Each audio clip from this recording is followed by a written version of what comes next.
how long I was gonna have to wait till you shove something like that in.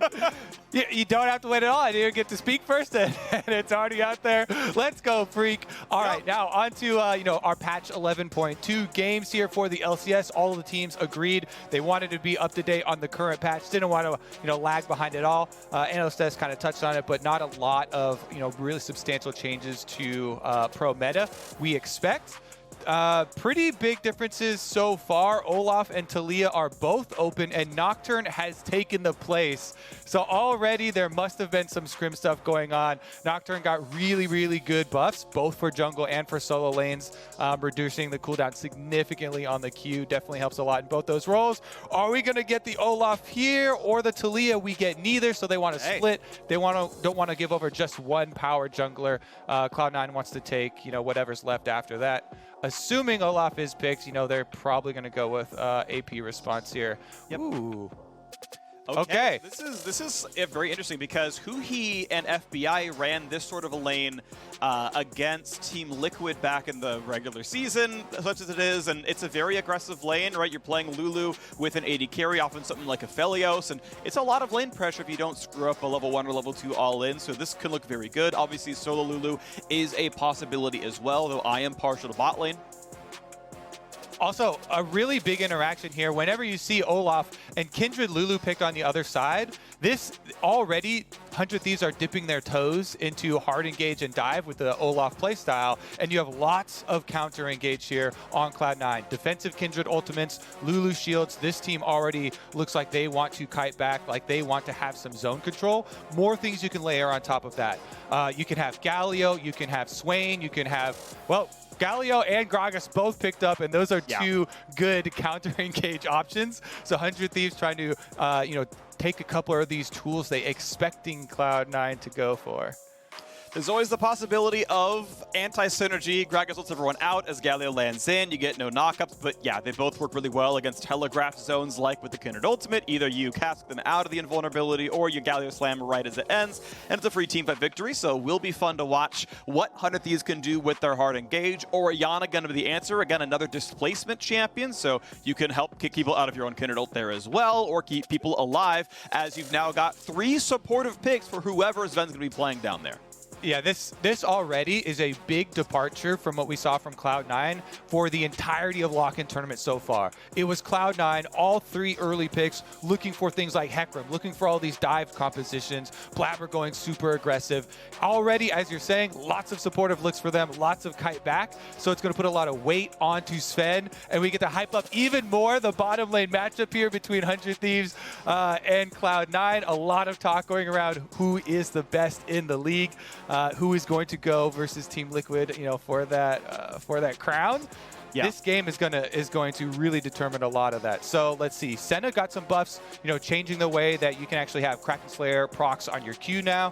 So Cloud9 trying to take that one off the table. These are definitely some small changes that we're at least seeing already in the pick bans.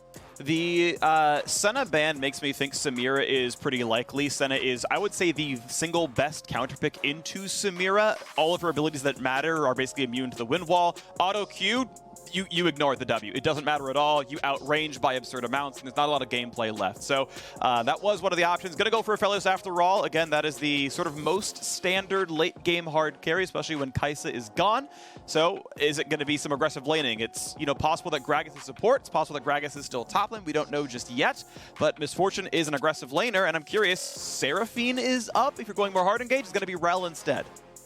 Yeah, all right. 100 Thieves are tripling down on their hard engage here. Aphelios picked up as a perfect AD carry when you expect your opponents to be charging you with a bunch of melee freak. See him try and cycle through, get those chakrams going, and you're going to have plenty of shields to work with. You have a Kindred. Cloud9 taking a more supportive defensive kite back look than we've seen all tournament long for them, showing some flexibility here already in game number 1 of this best of 5. We knew that these teams had more looks, had more flavors. I'm glad that they're wasting no time getting straight to it. 100 Thieves, meanwhile, they have plenty of tools to still try and force this through, especially early on. So it's going to come down to looking at these level 1s, when you have Olaf versus Kindred, there's a lot of potential for level 1 invade here, especially on the side of 100 Thieves. I think they would benefit greatly from trying to get a deep ward and even possibly trying to split that map. Yeah, it'll be interesting to see if the split map does come through. I'm just thinking about the team comp synergy still, where I was a little surprised to see Rel come through overall. I thought there were other, really good options out there, but if he does dive in, of course, you can vacuum everyone in with the ultimate and help keep them all in the same place for when the Galio smashes down. And I mean, think about what else goes on in the combo, right? Misfortune over the top. It's also very obvious. The only thing that's not really a part of the combo, only because you can misplay it, is this Gragas possibly going AP with the Comet locked in there. Of course, there's no reason to go Grasp in a ranged matchup in the first place, but you could probably swing Aftershock regardless, so it may well be AP Gragas up at the top side. That means it's up to Huhi and Closer to tank for the most part. It might be difficult, but we'll see if they can make that one happen, as I'm still very interested to see what Perkz and Sven can do as the primary carries, but Blabber, of course, can do really nicely on the Kindred as well, as long as you don't get run down by an Olaf in the early game. And I would definitely highly value AP Gragas here, Burst Gragas over Tank Gragas, because you are not trying for your overall game plan here for 100 Thieves to get to later stages and do front to back with a tanky beefy boy. There's too much support and late game scaling with all of these shields compounding on Cloud9. That's what they want. They want to be able to set up Aphelios for godlike late game carries here with Kindred ults to save them, solo lane Lulu buffing them up. So I would much rather prefer someday to go with the AP burst, try and get that burst kill. You get a priority target. Yes, it is mess upable, Freak. Sure, yeah, it is. There are errors that could occur here with your Gragas, and it doesn't have the best setup, but you have to have confidence in your play when you're going for an aggressive style like this. Absolutely the case. So let's make sure the coordination is on point here as we start early wave clear, and as we're watching Someday lane up against Fudge, one thing I found very interesting looking at stats coming into this game was the fact that people were talking about 100 Thieves, the new lineup, and like, yeah, it's the best parts of Golden Guardians with Someday. It's a big upgrade. How could they not be a top 3 team? Statistically, so far, just in the laning phase, Someday has had a weaker first 10 minutes than Hauntzer did last year. There's more in laning phase, of course, there's more to League of Legends, but just statistically in the early game, Someday has been worse than Hauntzer.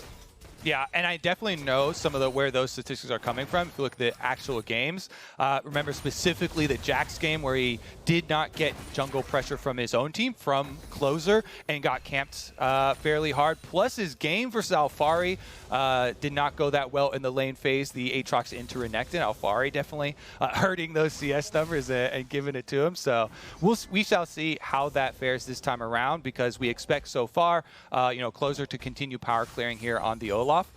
Should probably prioritize the bottom Scuttle Crab, because you're not trying to gank for your Olaf or for your Gragas super early on for the win condition for your team. You're trying to put some pressure, push up the lane on bottom side with your Misfortune Rel, and gain some safety for them there.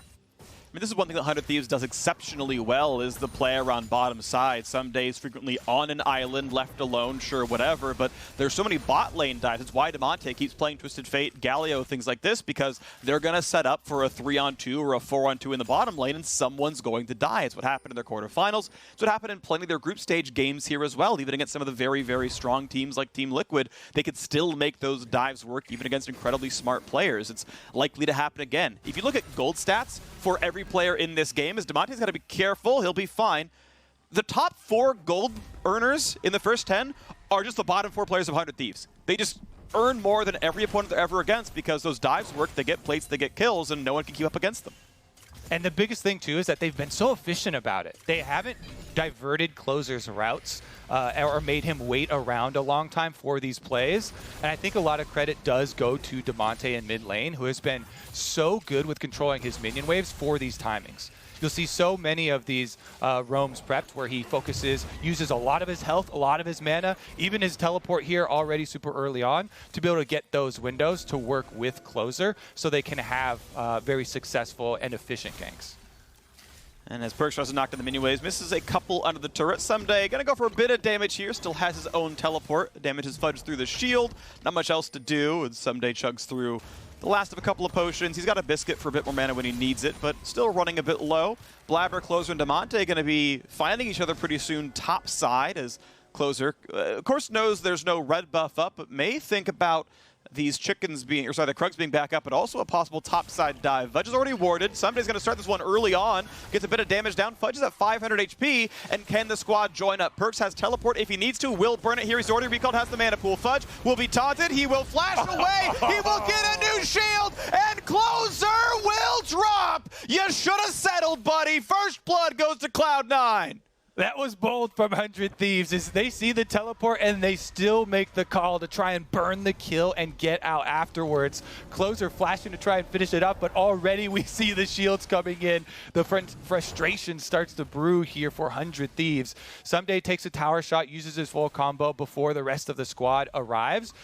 So they don't have the knock up there. Damonte does get the taunt, but he doesn't damage it, uses Justice Punch to gain range, and then not being able to get off that last little bit of damage for 100 Thieves. Not only does Fudge survive, but Cloud9 get first blood, and you're giving money already over to the team that has great scaling. When you're the Aphelios here, Freak, and you see your top side getting a teleport counterplay, defending the dive, getting first blood money in that, you are so, so happy. Smart, proactive plays, though. Perks had recalled before that fight started. Saw, I think, the dive was coming. Had the mana pool to make sure that fight went pretty well, and pretty good stuff right now. I will malign Damonte for the missed Justice Punch. He was not the one with aggro. He did the very standard taunt at a backwards E, but it's a ranged champion. That range was not there and just whiffed it, and that's unfortunate. It's it's a missed play, but that's what came out of the end. So Cloud9 off to a 900 gold lead. Feels pretty good so far. Botlanders have already recalled for the first time. They've gotten their items across. Blabber, nice, gets what should be the second mark off of the Gromp steal, and now we got a Dragon attempt right here. 100 Thieves with a bit of pressure on the bot side. Damonte still mostly able to roam. He's got so much lane pressure here against Perks. Going to feel really comfortable and doing good. Yeah, I mean, they have to. They have to still keep up the pressure, regardless of failing that play on the dive on top side early. This is what their comp is built to do. They have to continue with it. Now they've got a Galio ultimate, so Closer just takes his momentum here on Olaf from Dragon up into the blue buff to steal away, while his bottom lane's trying hard to push the wave and gain priority as well. No smite for Blabber, knows the blue's happening, can't make anything happen out of it regardless. Closer does burn the smite to make sure he claims it. Level 6 gets the buff steal as, compensation for the Gromp steal that Blabber got a little while back. Obviously the Kindred mark, pretty nice. Nice juggling there. He gets it down to 1 HP. FBI takes the last hit on the control board because funneling money towards your AD carry is more beneficial than funneling it towards a support like Rel. So nice optimizations. Most good teams do that. Pro tip to any supports out there. Let your AD carries less at words. You'll win more games. Just do it. Now, there is a big timer to think about as well here. Yes, the counter engage works super successfully for Cloud9 on the top side, but they have no more teleports left because they had to expend everything here for the early game. So again, it is still the same game plan for 100 Thieves. They should move over Closer to pressure for that invade and look to make another dive. I want to see it then. I want to see when they're going to move because Damonte's on the way over right now through his own control ward. You can see a second one turns off of that trinket as well. Should know Blabber's over there. We'll just fight the ward and may give 10 gold back over to Closer as a result of that one, but not going to mean too much. I don't think that barrel quite landed. Too bad for Someday. Could have got another 300 health down there, but you can see, yes, has the Amp Tome, has the tier, is going for fairly standard AP Gragas stuff. Tier is just maybe the best item in the game. And so everyone who uses mana could really build and go. Nice play right there. The flash combo. Absolutely beautiful from Damonte. Sets it up as his bot lane knocks it down. Huhi and FBI roaming up. Wow, Closer starts off the Rift Herald. So 2 plays at once here, 400 Thieves. They make a full rotation of everybody up towards the top side of the map, abandoning that minion wave down bottom. And yes, Ven does get to blow it or push it in, but it actually results in twofold victory here for 100 Thieves. Someday earning pressure on top side too, since he has so much confidence with the rest of his team. He's going for it. Body slam flash, ult at the very end to make sure you can't whimsy out of this one. Fudge was flashless anyway. Someday beautifully done. Solo kills a top laner who got a free assist. Stick to the game plan, Freak. Hold for 100 Thieves. They stick to the dive. They stick to the top side control. They rotate everybody up there. Even FBI and Huhi are buying in on this. That is huge proactive play from 100 Thieves during the time period that we wanted it. We are looking at those teleport cooldowns. They don't have those. They don't have to flash. They're on a ward even. So your credit to Damonte is 100% deserved. They're standing on a ward. Perkz is trying to waste the time of the bottom lane, and it is all because Damonte flashes in, catches Perkz, and they're able to make that play. That means that Someday knows he is free to make this play, because look, this whole time, the mini-map, you see Blabber catching the minion wave. It is this domino effect. When you make a power rotation up to the top side with everybody, you can get more than one play. They actually get 3 out of it. The mid lane kill, the top lane solo by Someday, plus the Rift Herald that Closer was picking up the entire time. And all they had to sacrifice for it was an extra wave on bottom side that Sven and Vulcan didn't even get a tower plate off. Well, look at this. The game is right back to tied in gold as a result of some great plays at 100 Thieves. You can see gigantic farm leads up in the top side. Someday came into this one having the worst laning stats of his team. Might come out having the best as a result of how much he is destroying Fudge, who has just not quite lived up to some players' expectations. To be fair, neither has Perkz, but Perkz has gotten a good play so far in this game. Bot lane still mostly treading water. Obviously, the roam is going to cost you some CS, but I mean, end of the day, I'll probably take FBI and Huhi's contributions to this one so far. Still a close one, though, and we have yet to see the big late-game team fights where Cloud9's comp is built to excel. Now a play towards Someday, has the ulti, doesn't get Blabber very far, though. Flashes in for more slows to get the knock-up out of Lulu. They're going to just chunk down the damage. They're going to have Fudge pull aggro, switch it over to Blabber, who gets the Kindred mark, but now watch out for the bottom side, because Blabber's shown up as well, and they've got Rift Herald. This is going to be a lot of damage down. 2 plates will be autoed for the most part, and I'm curious exactly when they will summon. They could summon here, but it wouldn't knock down the entire turret, so they can greed and go for the next wave and then summon after that one instead. Yeah, exactly. And the reason you make that call, Freak, is that you know that everybody from Cloud9 is accounted for. Blabber on the top lane gank has already, shown himself on the top side of the map. There's no way he gets down here. So you don't have to rush on that previous minion wave. You have the time to push the extra one to ensure you can activate Rift Herald within the true damage range of the last 2 plates. Make sure you get the entire thing on this push so that you're setting yourself up to continue dragon stacking. See about the reset here, though. Cloud9 are trying to jump it as the reset comes in. They cut off the possible dragon stacking here for 100 Thieves. There's no way they can get back for it. And this is actually quite big for C9. They got a counter kill on top side. They put a stop to the dragon stacking. And the gold deficit they're facing right now is basically just the outer turret's worth. So there is definitely standing gold they can try and make up for it with. The question is, can 100 Thieves make that 1,000 gold worth it to continue to make this play here? Damonte with Summoner Spell, Ghost, and Flash being available with the ultimate definitely has a lot of options here. And you see 100 Thieves want to utilize that. They rotate everybody up to the top side. They want this cascading effect of turret destruction here. One difficulty here with Cloud9's builds, especially on Fudge, is he's going for a more supportive option. First, a fight in the top side, really going forward there on Blabber. Good chunk on a close and out into Huhi as well. Has the haste, though, and Fudge is able to really push this one forward. Huhi nearly goes down.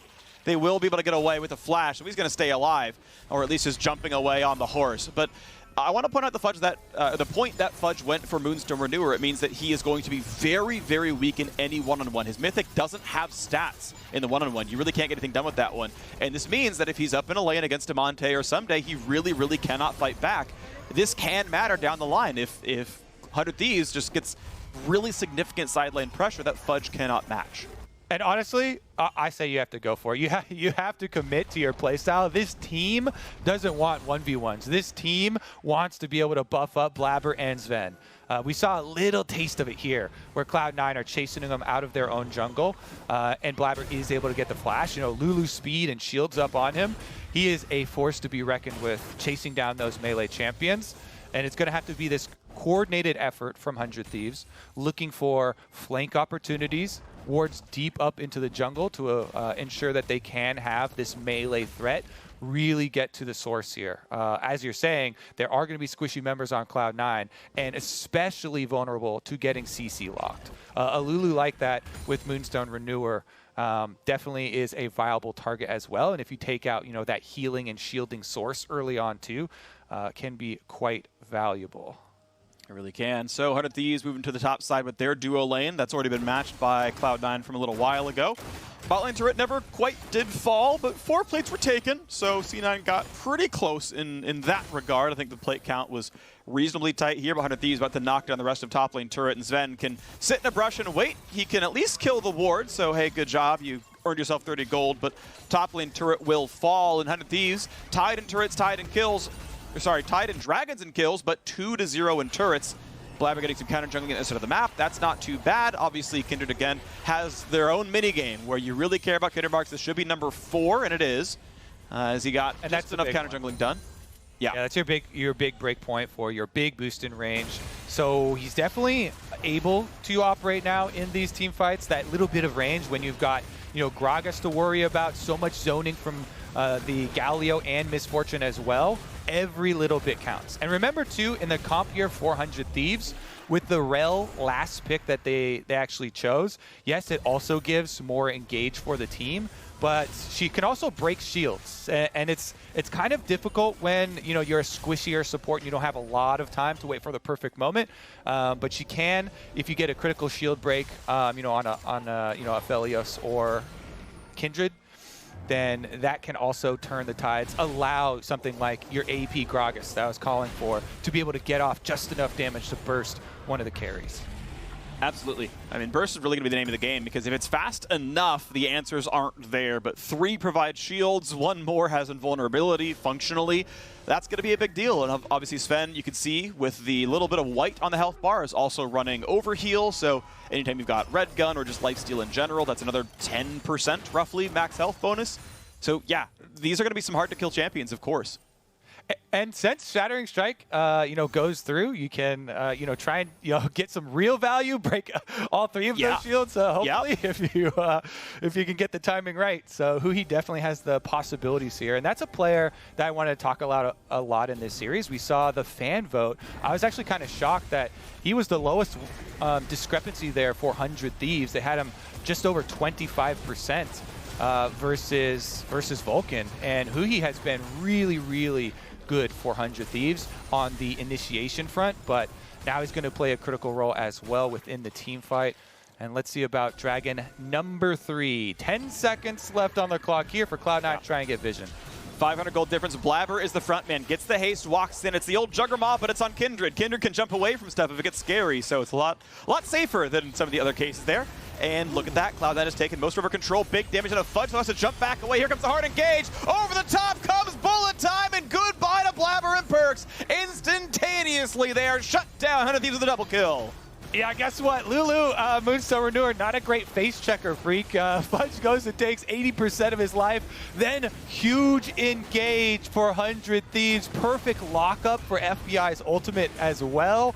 And this is exactly what 100 Thieves wanted. Make the dragon area dark, force them to come to you. They have no good vision checking tools. Is one of the reasons why when you start a comp and you build it around counter engaging and shielding and kiting back, it just further emphasizes the point we always drive home of trying to set up on these objectives, get your vision control down. It's so dangerous there for Cloud9. Even Vulcan with the Thresh does not have a lot of safety walking up. So they have no good ways of trying to face check these brush. You can see they've invested in 2 of those scrying orbs with Fudge getting 1 as well. Even 3 actually with Perks switching over. And that just goes to show, they feel that vision pressure. It kind of reeks of a little bit of desperation now that they have no other ways to try and break in. It's Blabber charging forward, Fudge charging forward. He gets the lantern out, so it allows Huhi one of those big engages. Demonte had been waiting up in the wings too. Beautiful. For the flank. It's all these points that you have to worry about when you are the scaling, more defensive shielding team. And 100 Thieves play their side extremely well. This is what they've gotten, praise for the entire lockout tournament. It's that coordination and sticking to your game plan. Yeah. Ooh. Okay, gets one of the small wolves. And I do got to give credit. Obviously, Hui with a great flash engage, layered the crash down into the attract and repel stun. The ulti came over the top, but there would have been room for Blabber to get the ulti off if not for Damonte's taunt. So that flank positioning was very, very good, incredibly well played, good synergy, good coordination overall. And yeah, even in a 5-on-5, even in the kind of battle Cloud9 sort of wanted, it was still 100 Thieves who found the better maneuvering, the better angle, and came out ahead with it. So you got a 2,500 gold lead here, up a dragon stack as well, and we have yet to see Cloud9 get into a real team fight. These kills have just been Blabber finding openings on, you know, weird dives and whatnot, but otherwise we've gotten nothing out of Sven. So freak. Yeah. This is a fun time to extrapolate this for the rest of this series as well, because every game goes like this now. Cloud9's lock-in success early on in this tournament all came from heavy dive compositions, them being the ones constantly looking for these flanks, forcing all of these dives and pincer movements on their opponents. If this game transitions and we see a misplayed teamfight from 100 Thieves, the dive fails, they get kited, you know, there's good lantern movement here, a Kindred ultimate saves Cloud9, and they take over the team fight by evading the initial engage from 100 Thieves and then turning it around with a shielded up Aphelios chasing everyone down. That could have lasting effects as far as the pick ban, because if it just ends out this way with 100 Thieves now winning by taking away one of Cloud9's best strengths that they used for most of the tournaments, then that is going to be the pick and ban fight for the entire series. Yeah, and I mean, I think the choice that Cloud9 made sense, though, in that it's a best of 5. You want to show your opponents, hey, look, we've got a second option here. Do you want to start banning Lulu every game as well, so that you know, you have to contest this champion, you're going to give us Gal, you're going to give us TF, this kind of stuff. Like, I think it's a great way to start a best of 5. To look at, you know, show your second look and say, can you even deal with this? Can we free up bans for our best strategies? Can we confuse you? It's not working right now. The game is in striking distance, sure, but it's going 100 Thieves' way. And, okay, you tried, it didn't work. They probably do go back to hard engage. 100 Thieves gained no new information. They were already playing around the C9 dive style, because that's what they showed in the group stage. They showed in the quarterfinals. So I think you just go back to square one, and Cloud9 have to realize that their draft needs to go back to the way it was before. Information gathering in the best of series, definitely one of the more fun parts of it for the coaches for sure. Now, if you take a look at the battlefield, pulls in one, Blabber gets the ulti off. When does Gragas explode? Not just yet, but Gally's at the top. They can wait it out. Blabber's gonna flash, but why? They're on top of you, and FBI easily picks up the kill, even saves the Gale Force cooldown. This did cost 4 ultimates, but it cost 4 on the other side as well, and it's still a 1-for-0 with Baron now on the table. And they paid those ultimates gladly, Freak. Even with this hook in here, not going to give them any sort of pause. 4 ults for the jungler, perfect. Now they get to start up the Baron. Full vision control again. And remember, this Cloud9 team, such a difficulty with checking. They've got 2 Scryer orbs to work with still. That's a taunt, that's a knockup. That's going to be a kill on the Perks. Again, Damonte is in the right place at the right time. Tanner time, every single one of them. And it's Cloud9 running away again. 100 Thieves can move off the Baron, pick up the Dragon, then move right back and make the exact same play at their leisure. Now they've got full objective control of the entire map. All wards should be pushed in very, very deep now, because Cloud9 have to constantly be worried about that flank, about these engages. They're going to become tower-hugging buddies now, Freak. And it's up to 100 Thieves to plant their flag throughout both sides of the Rift.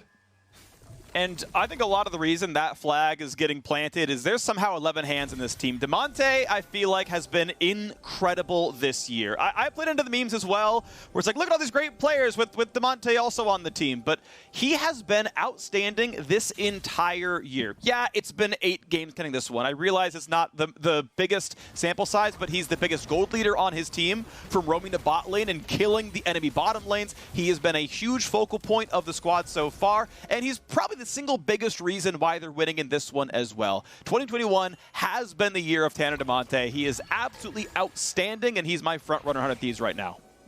All right, let's see if they can do it. 100 Thieves setting up shop in the red quadrant of the jungle.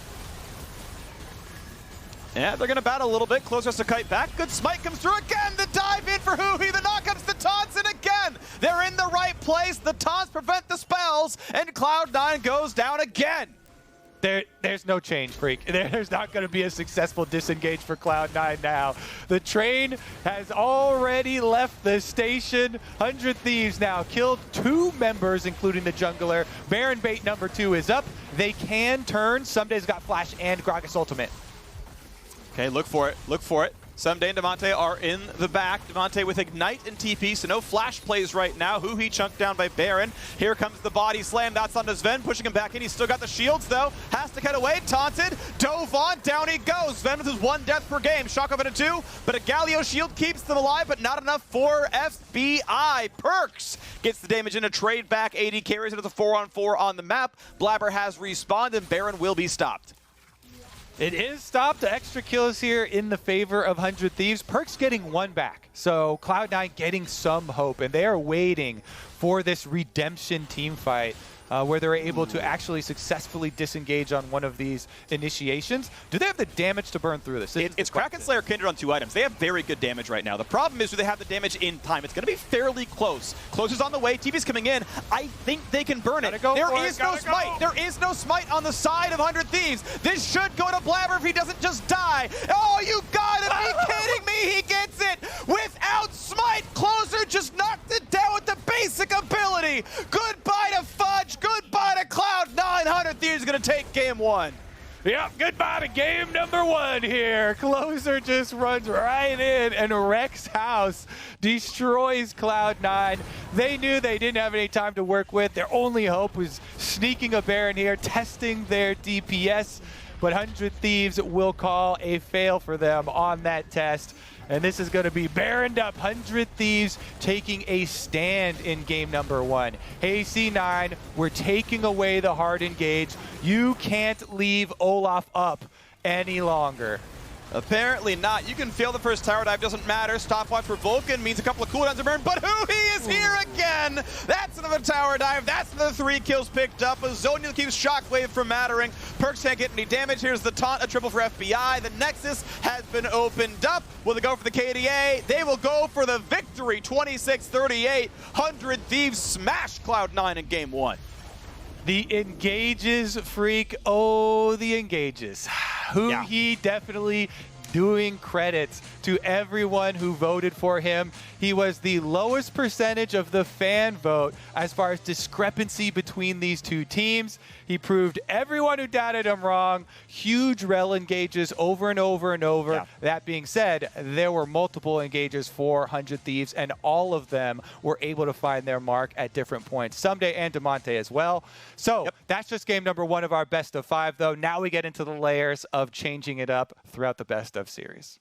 Yeah, and it seems like the biggest thing that I've seen is a passive comp will not do for Cloud9. There were glimmers of it, though, right? You would Lulu buff up a Kindred, and Blabber would go poke, and there were ways to be proactive, but it wasn't enough. Almost everyone else's hands were tied, waiting around for a play, and yeah, he plus whomever else, if it's Demonte, if it's Someday, if it's FBI, that was always too much for Cloud9 to deal with. They had no real front line. Nothing went well on the C9 side. So yes, as you said, Kobe, it's a best of 5. We will get adaptations in the rest of the draft, and so it's time for us to step away. But when we return, we'll have the state from Analyst Desk break down that 100 Thieves win. See you soon.